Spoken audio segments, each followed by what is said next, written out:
जय श्री राधे कृष्ण। दोस्तों जीवन में जब सब कुछ उलझा हुआ और मुश्किल लगने लगता है, तब हम अक्सर भगवान की योजनाओं पर सवाल उठाते हैं। आखिर मेरे साथ ऐसा क्यों हो रहा है? ये सवाल शायद हम सब ने कभी ना कभी अपने जीवन में पूछा होगा, पर क्या हमने कभी सोचा है कि भगवान ने हमारे लिए कुछ बेहतर सोचा हो सकता है? इस कहानी का उद्देश्य उन अनदेखे धागों को खोलना है जिन्हें भगवान हमारे जीवन में बुनते हैं। जब हम खुद को निराशा के गर्त में पाते हैं, तब भगवान के संकेत और उनकी योजनाएं अक्सर हमारी समझ से परे होती हैं। ये कहानी एक गहरे आत्म मंथन और भगवान की योजनाओं के पीछे छिपे रहस्यों की खोज का मार्ग दिखाती है। तो चलिए बढ़ते हैं आज की इस कहानी की ओर। बहुत समय पहले हिमालय की एक छोटी सी घाटी में एक गरीब और साधारण किसान रहता था, जिसका नाम धीरज था। धीरज के पास केवल एक छोटा खेत था, जो उसे और उसके परिवार का पेट भरने के लिए पर्याप्त नहीं था। हर साल की तरह इस साल भी धीरज ने अपनी पूरी मेहनत से खेत में काम किया, लेकिन अनाज की पैदावार उतनी नहीं हुई जितनी उसने उम्मीद की थी। उसके खेत में लगातार सूखा पड़ रहा था और फसल मुरझा रही थी। धीरज दिन रात भगवान से प्रार्थना करता था, हे भगवान, आपने मेरे लिए क्या सोचा है? क्यों मैं हर समय संघर्ष करता रहता हूँ? क्या मैं कभी सुख समृद्धि देख पाऊंगा? धीरज एक ऐसा व्यक्ति था जिसने जीवन भर कठिन परिस्थितियों का सामना किया। वह एक गरीब किसान परिवार से था, जिसने मेहनत हमेशा की, लेकिन गरीबी और तंगराली ने उनके परिवार को जकड़े रखा। धीरज ने बहुत छोटे से ही अपने माता पिता के संघर्ष देखे थे। कभी फसलें बर्बाद हो जाती, तो कभी मौसम की मार से घर की हालत और खराब हो जाती। धीरज ने हमेशा खुद को सवालों में डुबाया पाया, भगवान हमारे साथ ऐसा ही क्यों करते हैं? उन्होंने हमारे लिए क्या सोचा है?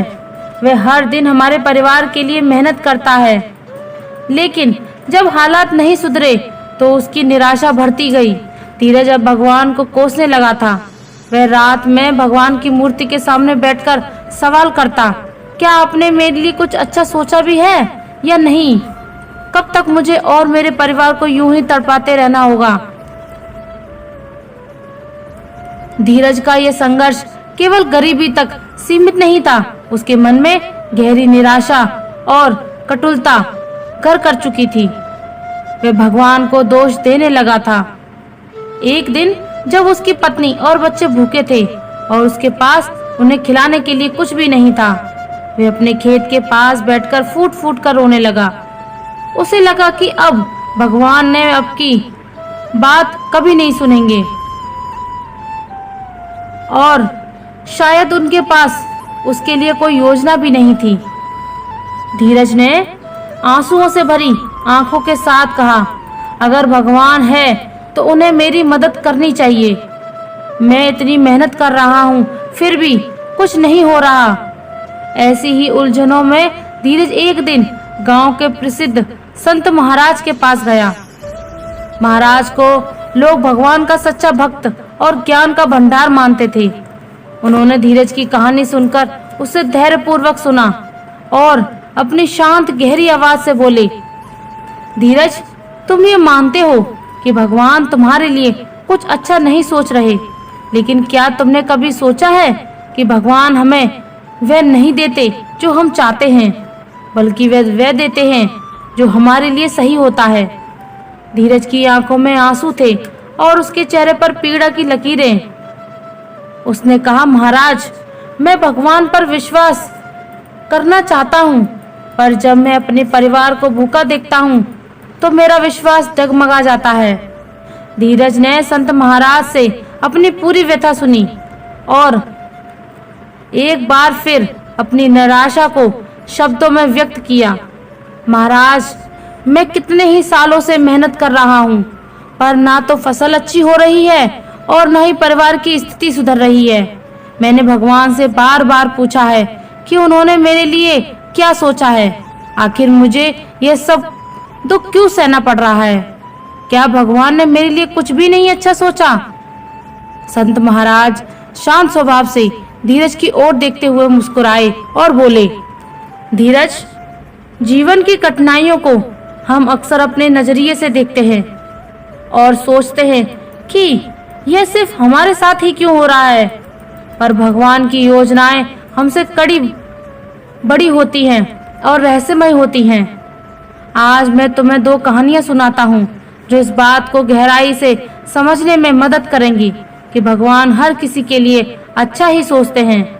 संत महाराज ने गहरी सांस ली और फिर अपनी कथा शुरू की। बहुत समय पहले एक जंगल में एक शिकारी रहता था। वह अपनी जीविका के लिए जंगल के जानवरों का शिकार करता था। एक दिन उसने एक सुंदर और तेज हिरण को देखा। वह बहुत ही चालाक और शक्तिशाली हिरण था जो जंगल में स्वच्छंद रूप से दौड़ रहा था। शिकारी ने सोचा कि अगर वह इस हिरण को पकड़ लेता है तो उसे बहुत धन मिलेगा।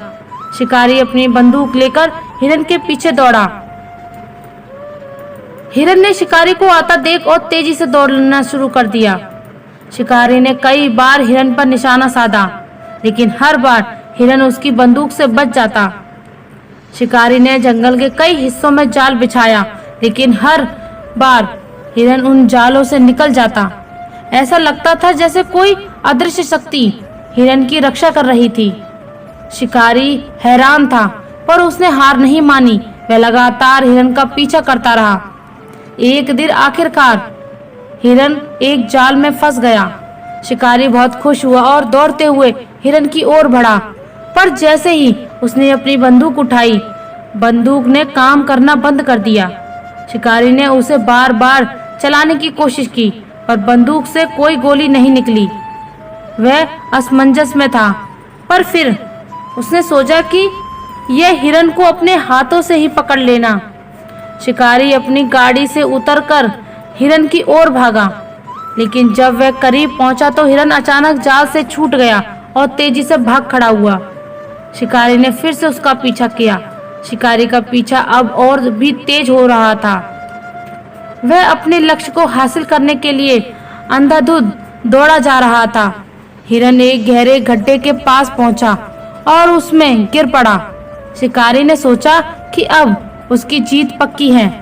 उसने तुरंत जाल निकालकर हिरण पर फेंकने की कोशिश की, लेकिन तभी जंगल में शेर की दहाड़ सुनाई दी। शिकारी की रूह कांप गई। उसने देखा कि एक विशाल शेर उसकी ओर बढ़ रहा है। शिकारी का हृदय थम सा गया। वह जानता था कि अब अगर उसने हिरण को पकड़ा तो शेर उसे छोड़ेगा नहीं। और संत महाराज ने एक लंबा विराम लिया और फिर आगे बोले। शिकारी ने जान बचाने के लिए हिरण को वहीं छोड़ दिया और भाग खड़ा हुआ। उसे समझ आ गया कि प्रकृति और भगवान की योजना उसके नियंत्रण से कहीं बाहर थी।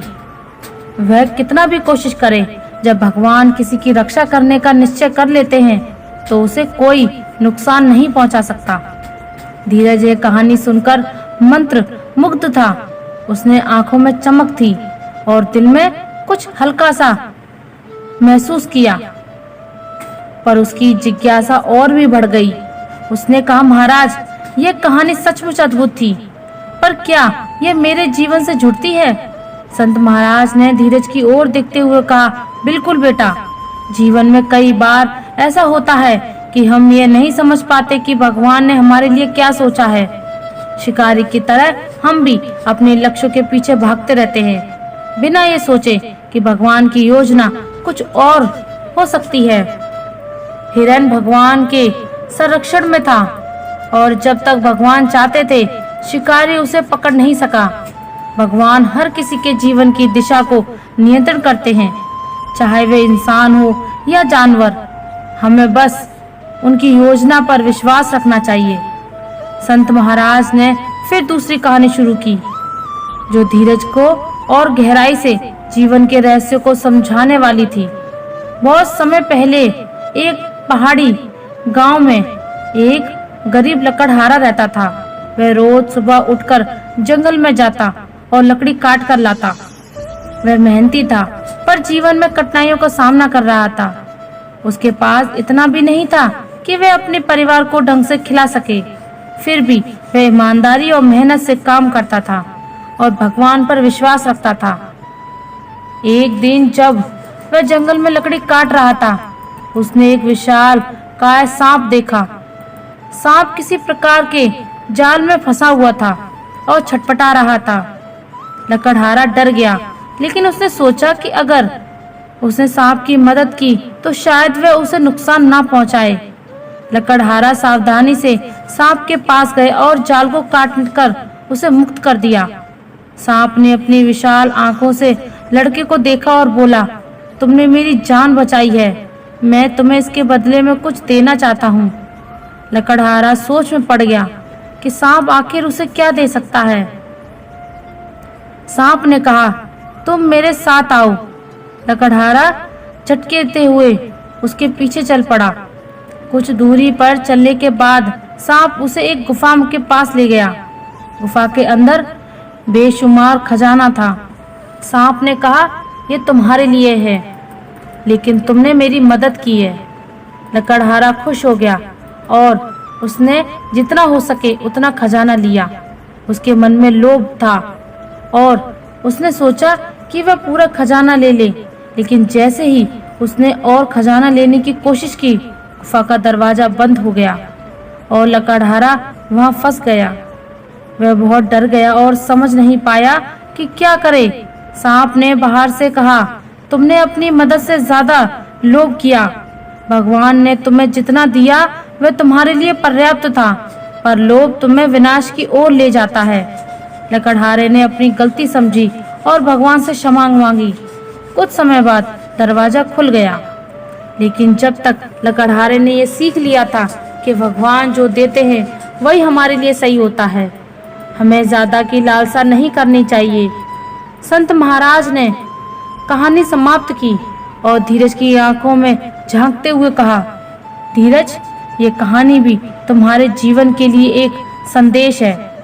भगवान तुम्हें जो देते हैं उसमें संतोष करो। हो सकता है तुम्हारे पास अब काम हो, पर भगवान ने तुम्हारे लिए कुछ अच्छा जरूर है। हमें बस उनके समय और योजनाओं का इंतजार करना चाहिए। धीरज ने गहरी सांस ली और महसूस किया कि उसकी सारी चिंताएं धीरे धीरे कम हो रही हैं। उसने संत महाराज की बातों को दिल से लगा लिया। उसे अब ये समझ आ गया कि भगवान हर किसी के लिए अच्छा ही सोचते हैं, भले ही हमें वह अभी समझ में ना आए। उसने अब अपने जीवन में आने वाली हर परिस्थिति को धैर्य और विश्वास के साथ स्वीकार करने का किया। धीरज ने संत महाराज की कहानियां सुनने के बाद गहरी सांस ली और उसके मन में अब भी कुछ सवाल थे। उसने थोड़ा झिझकते हुए कहा, महाराज, आपकी कहानी बहुत प्रेरणादायक थी, लेकिन क्या सचमुच ऐसा होता है? मेरे जीवन में जो अभी ऐसा महसूस नहीं हुआ। मैंने जीवन भर संघर्ष किया, मेहनत की, भगवान पर भरोसा किया, लेकिन मुझे अभी भी वही गरीबी और तंगहाली मिली।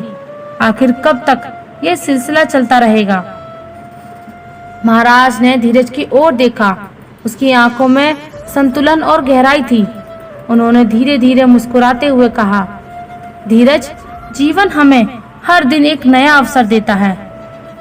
यह सही है कि तुम्हारे जीवन में अभी तक कष्ट ही कष्ट रहे हैं, लेकिन यह मत भूलो कि हर कठिनाई एक सबक है और हर संघर्ष एक नई संभावना का बीज है।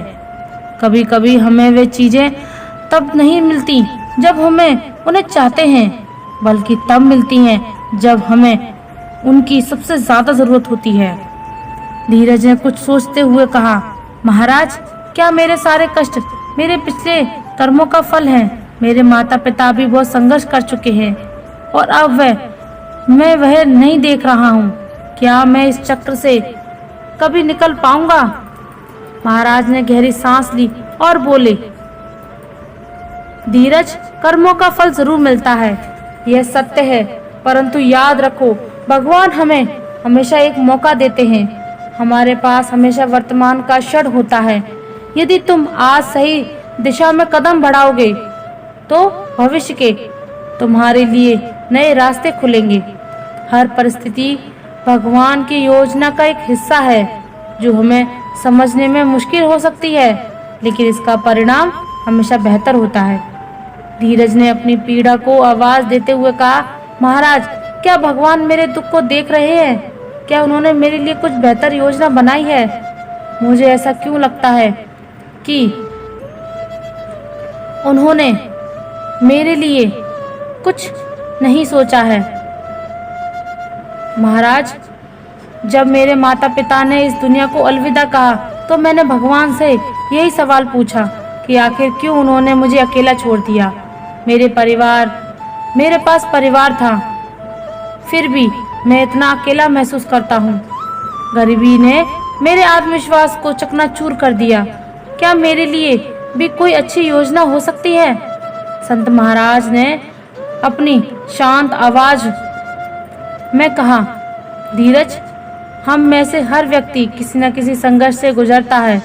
जब भगवान हमें कठिनाइयों से गुजरने देते हैं तो वे हमें केवल उन कठिनाइयों में अकेला छोड़ने के लिए नहीं, बल्कि वे चाहते हैं कि हम उस संघर्ष से कुछ सीखें। तुम्हारे माता पिता का जाना तुम्हारे जीवन में एक बहुत बड़ा आघात था और यह स्वाभाविक है कि तुमने भगवान से सवाल पूछे, परंतु याद रखो धीरज, ये समय भी बीत जाएगा। तुमने जीवन में जो कुछ खोया है वह केवल तुम्हारे लिए एक नई शुरुआत का संकेत है। धीरज ने भावुक होकर पूछा, महाराज, क्या मुझे भगवान से माफी मांगनी चाहिए? मैंने उन्हें बहुत बार दोष दिया है, उन्हें कोसा है। महाराज मुस्कुराए।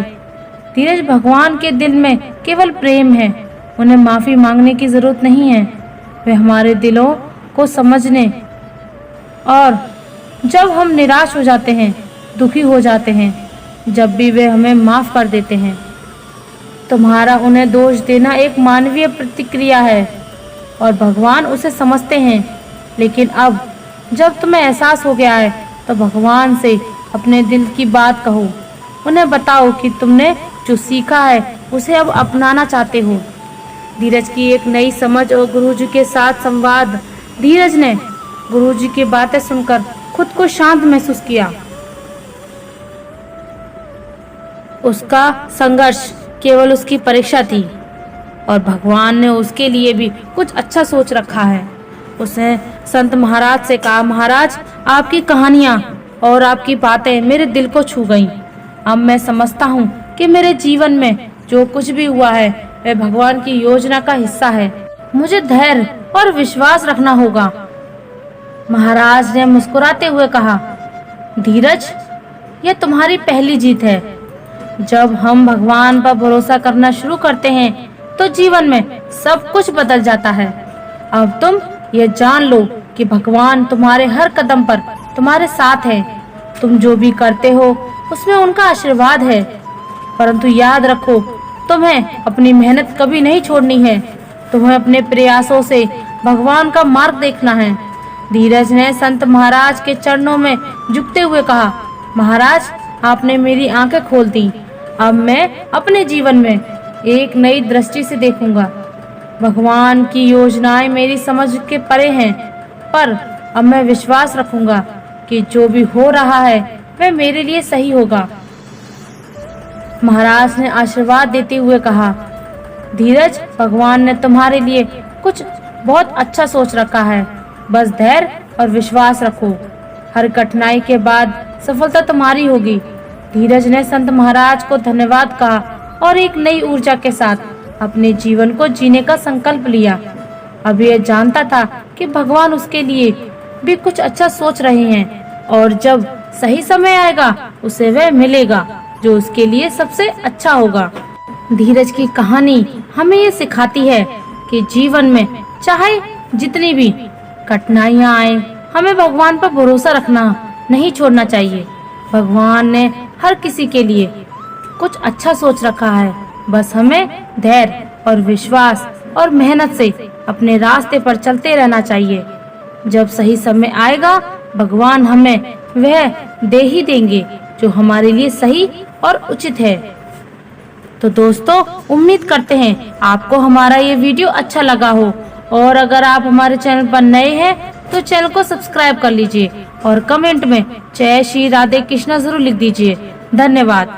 जय श्री राधे कृष्णा।